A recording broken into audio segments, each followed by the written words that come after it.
What our administration is doing on the border. It makes no sense, right? We're just ignoring it. The next story I'm about to show you makes even less sense. Reason.com linked to a story yesterday from a website called ConsumerTraveler.com. And this report is baffling. I saw it last night about 8 o'clock last night. And I said, can somebody verify any of this, please? It's baffling to say the least. There's a new supplemental application that you may have to fill out in order to get a passport. And here's the easy application. It's so easy. This one is 2 pages. The new one is 5. It may make things a little harder for you to get a passport or easier for the government to deny a passport. After becoming aware of the new questionnaire through the governmental website federalregister.gov, anytime the government issues news paperwork, they have to go through the OMB, okay? The Office of Budget Management, and they have to estimate things like, here it is, estimated burden on this. Well, these guys found this, and Edward Hasbrook, he's at ConsumerTraveler.com, he went to obtain the actual new questionnaire.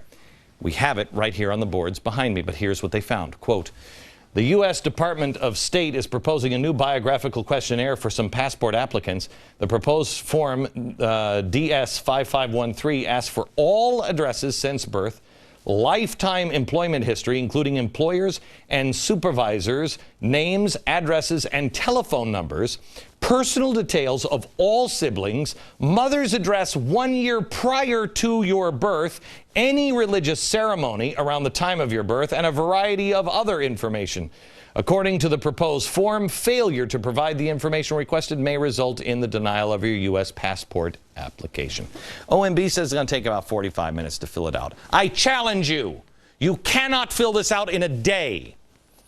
You look at these forms, and it becomes apparent very quickly that unless you have a photographic memory, it's going to take serious research to verify all this information. So, as I'm reading these things, I mean, they're asking you, can you name the employer you had when you were 14 years old? Because here lists all the current and former places of employment in the United States and abroad. If you worked at a McDonald's when you were 15 years old, you not only have to say the company name, McDonald's, the address, the city, the county, the time employed, the supervisor, but you also have to provide his phone number. How is any of this relevant to getting a passport? Who do they not want getting out of the country? Okay? Because we're not worried about people coming in. We're worried about people going out. My first thought was, well, okay, we're trying to make sure that the passport is real. The passport is solid. Because we got to know, we have to make sure that you really are a citizen. But then I remembered, this administration doesn't care if you're a citizen. Whether you came across the Rio Grande just 10 minutes ago, you're just like somebody who's been here for 100 years. You can't ask any of these questions as an employer. Maybe it's for the radical Muslims that we don't want leaving and going connecting overseas. But then I remembered, this administration doesn't believe that radical Muslim terrorists even exist. Who are they trying to stop getting a passport and trap into our country? Or is it something more sinister? I think it's this one. Like the DREAM Act workaround. Why is it you're a racist if you ask a single question of somebody when they're coming into the country, but on the way out, you got to name the people that were present at your birth and give their phone number. Do you know the nurse that was in the room when you were born? I didn't have my pants and a pencil at the time. We reached out to the State Department earlier today, and we got a statement and a response from the State Department official a short while ago. Not shockingly, they didn't really answer any of the questions we had, just left us with more questions. You can read their full response at glennbeck.com. But we also have all of the forms. We have these up at glennbeck.com right now. I want you to go there. I want you to download this form, and I want you to try to fill it out. They say it'll take 45 minutes.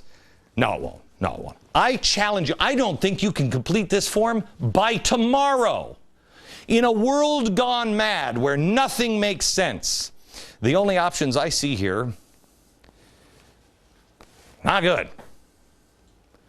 A, there's some problem that we don't know about. We can't verify citizenship.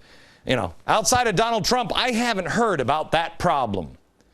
So, is there a real big problem? They say this is going to affect it least 75,000 people, because they don't specify who is going to get this form. Not everybody will. You might not. Who?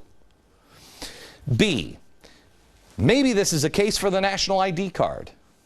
I don't know. C, they're trapping people here. Who do they not want leaving the country? That seems ridiculous. D, when you have the cries of the undocumented, hear me, when you have the cries of the undocumented and no one will help, Congress won't act, call in Cass Sunstein, who's a guy who could say, well, wait a minute. Instead of trying to document the undocumented, why not make the documented undocumented? You figure it out. Read it. Try to fill this form out. Try to do it in 45 minutes. You can't. Read it now at glennbeck.com.